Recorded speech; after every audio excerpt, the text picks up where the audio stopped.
Bentrovati in diretta su Telefriuli a questo appuntamento con A Voi la Linea. Partiamo da Butrio, dove pochi giorni dopo aver assunto la somministrazione della prima dose di vaccino, il sindaco Eleno Bassi è risultato positivo al Covid.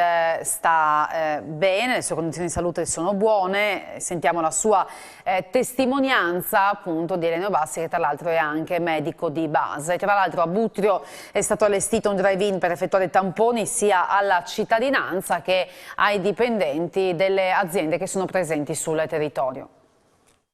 Siamo in collegamento via Skype con il sindaco di Butrio, Eliano Bassi, e da 3-4 giorni praticamente ha riscontrato di essere stato contagiato da Covid e di aver fatto anche alcuni giorni fa praticamente la prima dose del vaccino Pfizer.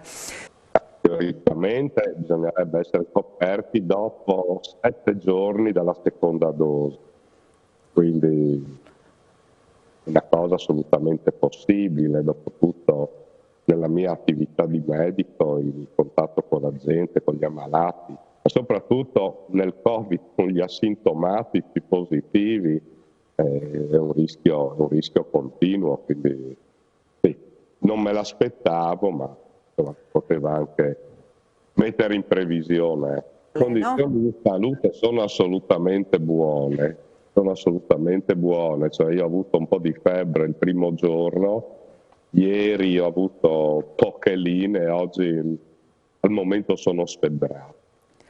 Non ho altri sintomi, avevo un raffreddore il primo giorno, che ora anche quello sta sparendo, mi sento bene.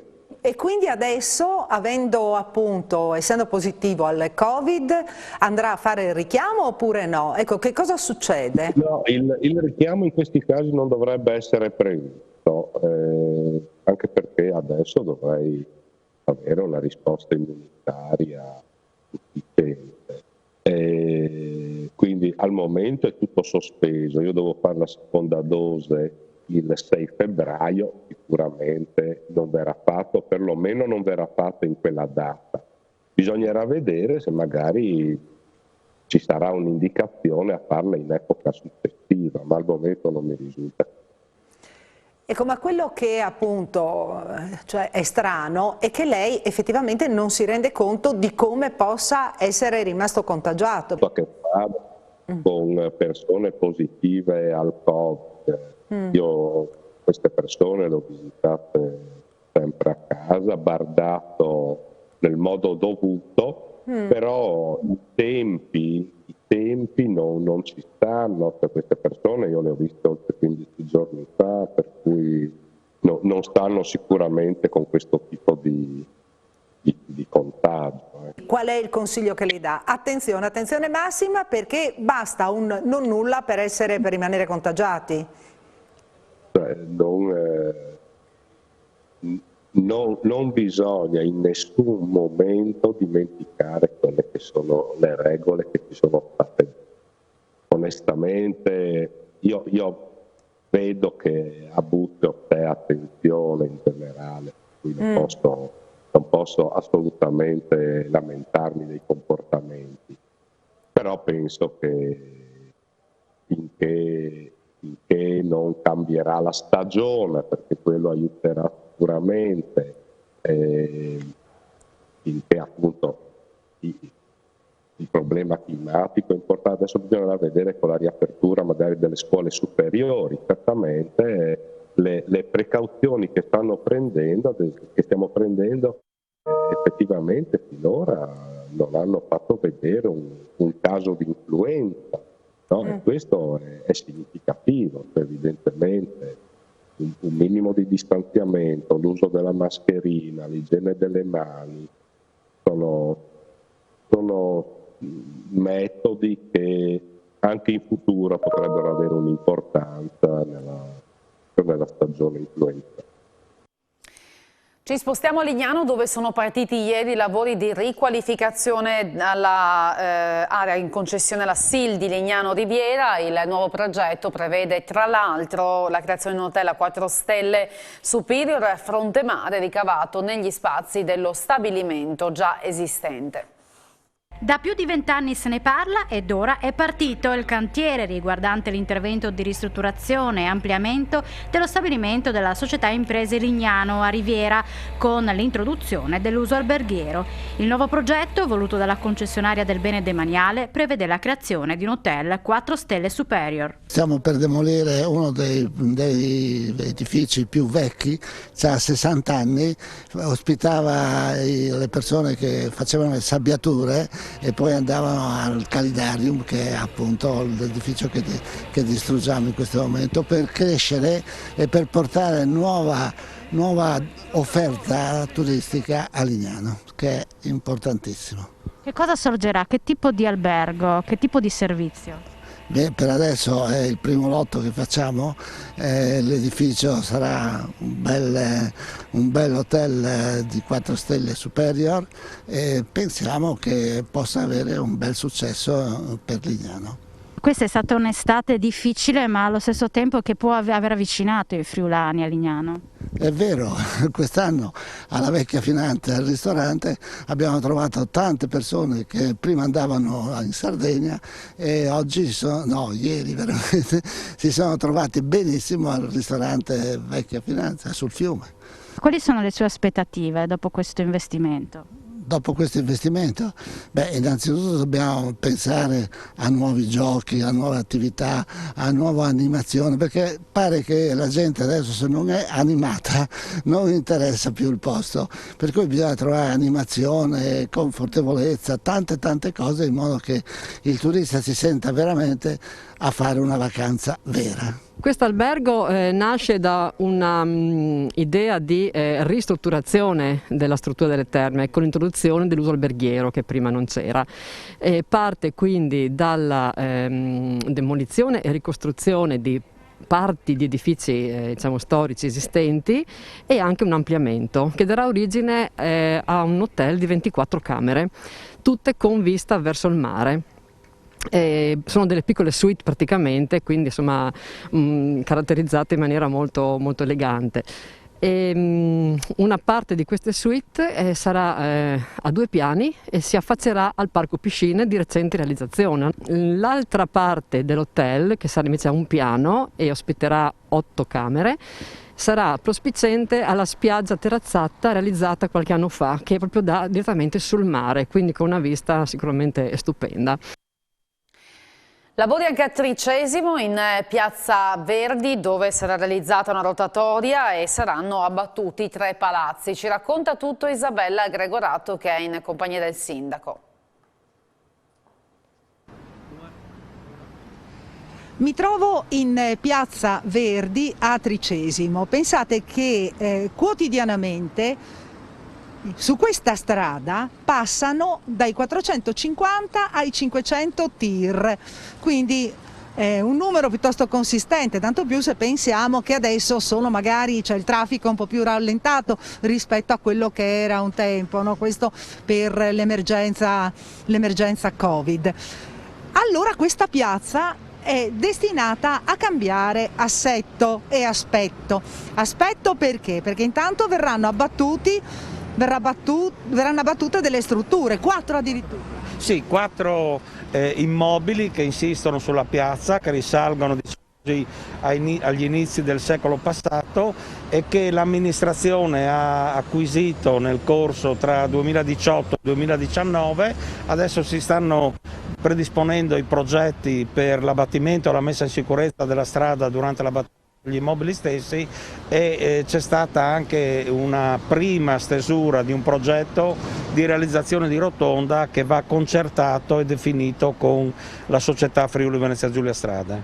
In sostanza questa rotonda valorizzerà anche la piazza e consentirà di diluire il traffico in maniera diversa, non si fermerà più ai semafori. No, certo, noi auspichiamo insomma, che intanto Friuli Venezia Giulia Strade possa intervenire in tempi ravvicinati per la realizzazione della rotonda. La demolizione degli immobili sarà a carico del Comune, quindi il Comune metterà a disposizione della società delle strade della nostra regione l'area, e già il fatto di avere questi 4 immobili demoliti consentirà di avere una piazza con un maggior respiro, maggiori spazi, maggior visibilità, consentendo oltretutto anche di poter interrompere il funzionamento dei semafori dopo le ore 21, perché oggi come oggi questo semaforo di Piazza Verdi, proprio per la scarsa visibilità, funziona H24 ed è un po' una tragedia proprio anche per il transito di tanti tir che provengono anche dai paesi dell'est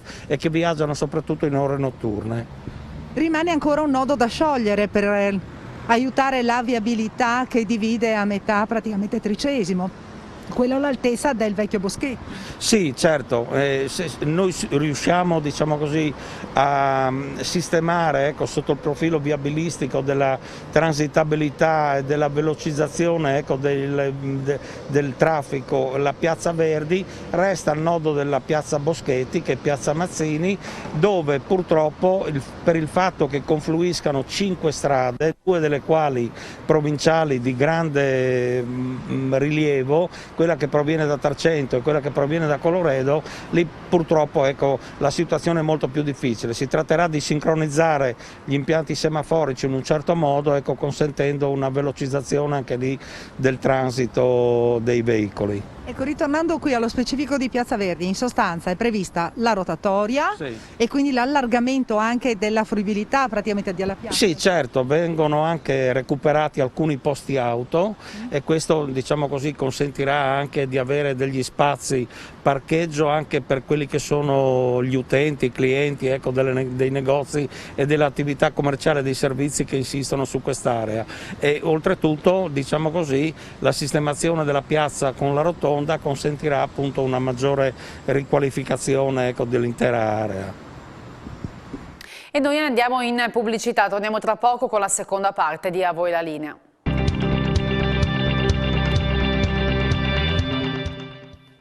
Ripartiamo da Pordenone, dove ha preso il via questa mattina il nuovo progetto di Cinema Zero e Viva Comics, che da oggi fino al 5 marzo porterà nelle bacheche che di solito ospitano le locandine dei film le opere di 5 nomi illustri del panorama del disegno, in attesa che le sale cinematografiche possano riaprire. Ne abbiamo parlato con la curatrice.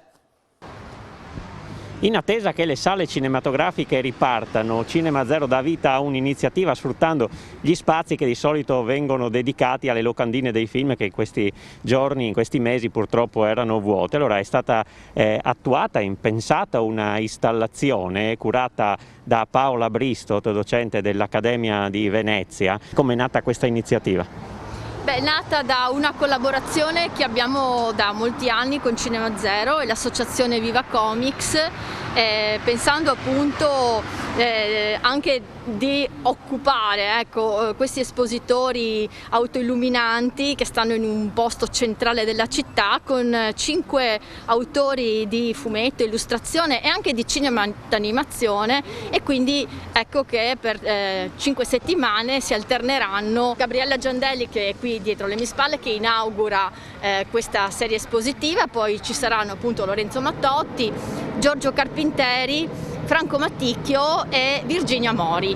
Sono degli autori riconosciuti a livello internazionale, sono stati veramente molto generosi nel accettare, diciamo, questa collaborazione che li vede così protagonisti per una settimana a Pordenone, e appunto il loro lavoro spazia dalla grafica, anche editoriale, copertine, illustrazioni, ma anche arti visive in senso, diciamo, più largo, e anche cinema d'animazione. Gabriella Giandelli ha realizzato delle serie di film per bambini con il suo personaggio Milo, Lorenzo Mattotti con il lungometraggio La famosa invasione degli orsi in Sicilia, è anche, diciamo, uno degli autori ecco, che abbiamo presentato al Piccolo Festival dell'Animazione, che Cinema Zero tuttora ha, diciamo, nel suo carnier di cinema anche online, e così anche gli altri, anche Virginia Mori, una giovanissima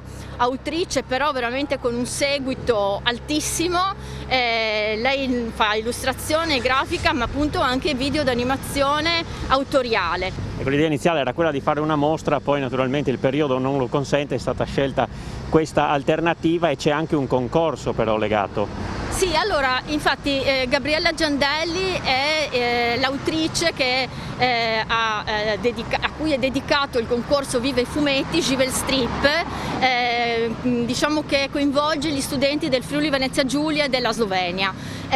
Avremmo dovuto nello studio Viva Comics partire con la sua mostra, che poi andrà a Capodistria e a Lubiana all'Istituto Italiano di Cultura, ma ecco, questo sistema che abbiamo così escogitato anche grazie a un'operazione che Cinema Zero aveva iniziato inizialmente con 6 artisti di arte contemporanea, ci permette, ecco, di non avere questo livello virtuale che adesso sta diventando un po' incombente, ma invece di trovare spazio in città. Noi speriamo che ci siano degli appuntamenti settimanali frequentati diciamo dai cittadini di Pordenone, dintorni, finché si può, finché non si ritornerà al cinema, e anche nelle gallerie e negli studi. Questi 6 manifesti in particolare di Gabriella Giandelli saranno esposti con lo stesso sistema anche a Lubiana, grazie alla collaborazione dell'Istituto Italiano di Cultura. 30, diciamo, espositori in città, ecco, presenteranno il lavoro di questa autrice e quindi si dà il via, insomma, anche a un sistema un po' insolito, però ecco, anche le difficoltà aguzzano l'ingegno. 2 liquori sensibili al sociale realizzati da un'azienda formata da 2 veneti e 2 friulani. Sono realizzati con il sedano della Volpe sotto i Gelsi, una realtà agricola della cooperativa sociale di Casarsa al Piccolo Principe. Allora siamo andati a San Vito al Tagliamento, dove sono prodotte le materie prime. Siamo qui a San Vito al Tagliamento, alla Volpe sotto i Gelsi, che fa parte della cooperativa Piccolo Principe. Siamo qui con Federico Morello di Selins, un'azienda che produce liquori, per parlare di 2 prodotti particolari e che hanno anche un risvolto sociale. Siamo 4 ragazzi, siamo partiti a metà 2019 con la volontà di creare dei prodotti che abbiano un obiettivo sociale. E abbiamo creato in primis un liquore e poi un gin a base sedano, quindi la nota che ci contraddistingue è il sedano. Il nome Selins è di origine greca e nasce da questa città siciliana, Selinunte, nel quale i greci, quando la colonizzarono, incominciarono a coltivare sedano vicino a questo fiume, Selinus, e da lì nasce il nome Selins. Quindi ci siamo chiesti, ma il sedano dove lo possiamo trovare vicino casa? Io abito a Casarsa e abbiamo fatto una proposta alla Volpe sotto i Gelsi e grazie al loro supporto ora riusciamo ad acquistare il sedano da loro, rispettando anche qual è il nostro obiettivo, un obiettivo sociale. Loro ci forniscono questo sedano, noi lo compriamo, lo lavoriamo, creiamo questo liquore, questo gin che distribuiamo in questo momento in Friuli, Trentino, Veneto e anche vicino Torino, tramite distributori di bevande o piccole botteghe. Siamo un mix, ci sono dei friulani, ci sono dei veneti, la società è a Portogruaro e lo facciamo a Treviso il gin e il liquore, e quindi prendiamo assieme 2 regioni. E adesso parliamo con Paolo Emilio De Simon della Volpe sotto i Gelsi. È una struttura che afferisce alla cooperativa Piccolo Principe. Che cosa fate e quali sono i protagonisti? Noi siamo una struttura, come detto, della cooperativa Il Piccolo Principe. Siamo una cooperativa sociale di Casarsa.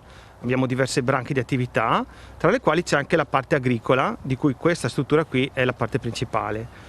Noi ci occupiamo di percorsi di inserimento lavorativo di persone con fragilità psichica o con disabilità, in collaborazione con il comune di San Vito al Tagliamento e Servizi Sociali e l'azienda sanitaria del Pordenonese. L'attività che facciamo qui è l'attività di tipo agricolo, quindi abbiamo un orto che coltiviamo secondo i metodi di coltivazione biologica, siamo in conversione, concluderemo il nostro percorso quest'anno, e Federico di Selins ci ha chiesto di collaborare sulla produzione del sedano che loro gli serviva, e noi abbiamo piacevolmente accolto questo tipo di opportunità, perché ci ha permesso di ampliare un po' anche il numero di persone da reinserire all'interno dei nostri percorsi di valutazione lavorativa. Nell'arco dell'anno abbiamo circa una trentina di persone che partecipano a questi percorsi, che servono per permettere di avere una maggiore autonomia sia a livello personale, quindi c'è un risvolto per la comunità in senso lato, sia anche per un'autonomia economica, e poi un reinserimento lavorativo vero e proprio o all'interno della nostra struttura o all'interno di altre aziende locali. Ecco, voi dalla Volpe sotto i Gelsi non producete solo sedano, producete anche altre cose e poi le vendete. Il nostro orto è un orto che produce più o meno tutte le varietà orticole locali, e i nostri prodotti vengono la maggior parte rivenduti attraverso un sistema di cassette di frutta e verdura mista, e quello che non produciamo, la frutta in particolare, la prendiamo da altre cooperative certificate biologiche, sociali o meno, del territorio, e così riusciamo a dare un servizio alla comunità attraverso queste cassette che coprono un raggio di 20 anche 30 km da qui, e quindi riusciamo ad avere uno sbocco anche con un minimo di risultato economico. Quante sono le persone che aiutate attraverso la Volpe sotto i Gelsi e quali sono i loro problemi, che età hanno? Le persone che gravitano nell'arco di un anno mediamente sono circa una trentina.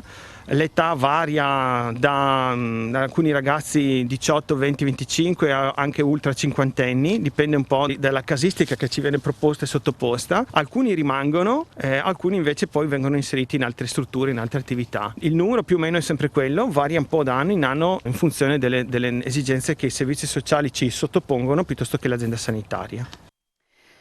I migliori saltatori in alto del panorama nazionale e internazionale si sono sfidati ieri sera al Pala Indoor Bernes per Udine Jump Development Meeting che ha riscosso ancora una volta grande successo, seppur in questa edizione diversa in tempi di Covid. È soddisfatta anche Alessia Trost, che ha saltato 1,93. Allora sentiamo le loro considerazioni, le loro emozioni relativamente all'evento di ieri.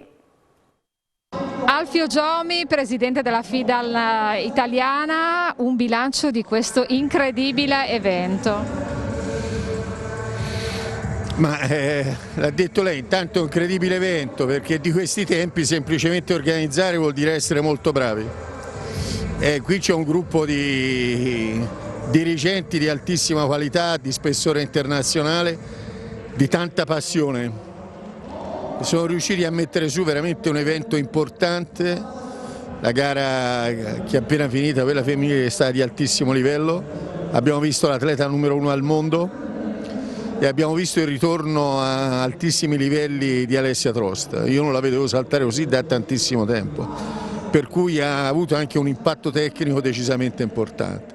Quindi l'insieme delle cose ci fa dire appunto che questa manifestazione sta crescendo molto. Alle spalle ci sono anche iniziative legate a una ricerca biomeccanica del salto molto importanti, in cui l'Università di Udine è sicuramente in prima fila, per cui tanti aspetti positivi. E la presenza non da poco di Sotomayor, che qua insomma in veste di amico ha detto. Sì, quello di Sotomayor è un atto d'amore. Non ci sono dubbi, e quindi va ancora più apprezzato proprio per questo. In un momento in cui la società dimentica spesso valori importanti come questi, i grandi atleti dell'atletica lo ricordano. Alessia Trost, oggi 1,93, una bella soddisfazione. Sì, sono contenta, era un po' che non saltavo su queste misure. E ho avuto delle belle sensazioni in pedana, quest'inverno ho lavorato bene, quindi è un buon inizio di stagione sicuramente. Senti, hai avuto anche i complimenti di Sotomayor. Vabbè, Sotomayor è il dio del salto in alto, 2,45 record del mondo, ancora imbattuto, da 28 anni credo oramai, dal 93, quindi sono, come dire, mi fa molto piacere. Assessore Zilli, cosa significa per la città di Udine questa manifestazione? Quarta edizione in un momento veramente difficile. Significa un segno di speranza e di fiducia e anche la conferma della tenacia di atleti come Alessandro Talotti, ma non è soltanto una soddisfazione per la grande città di Udine, ma per tutta la regione, perché di fatto organizzare un evento del genere in un momento come questo e avere anche tanti traguardi ulteriori da tagliare in prospettiva è una spinta per tutti coloro i quali vogliono ancora dare una mano nell'ambito sportivo, aiutare i ragazzi a crescere con la cultura dello sport, e quindi la Regione c'è, ha fatto la sua parte in questo importante meeting che ha visto Alessia Trost e anche Simone D'Alzilio gareggiare. Sono due importanti talenti del nostro territorio friulano, ho visto testimonial internazionali, un nome su tutti, Javier Sotomayor, e per noi questo è ovviamente un segnale di fiducia, di conferma di come questa terra sia di grandi talenti e di grandi successi e possa essere anche candidata ad ospitare eventi di carattere internazionale. Agradecer a todos los organizadores. Dice che è molto contento di essere qui, ringrazio gli organizzatori che l'hanno invitato di nuovo, è contento di essere in questo meeting, gli piace molto l'atmosfera e a lui piace molto venire a vedere queste gare e vedere soprattutto i giovani talenti che saltano. Sì, un atleta che in estas E lui è già stato campione mondiale junior 5 anni fa a Zaire, perché è un atleta già consolidato, ha avuto un po' di problemi, adesso sono 2 anni che sta saltando molto bene, l'anno scorso è stato world leader nell'indoor e spera che possa vincere una medaglia alle Olimpiadi. Sorpresa.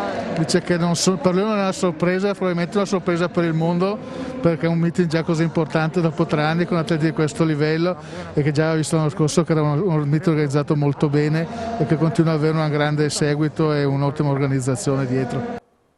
È tutto, a voi la linea torna domani, sempre alle 12:45. Buon pomeriggio su Telefriuli e grazie per l'attenzione.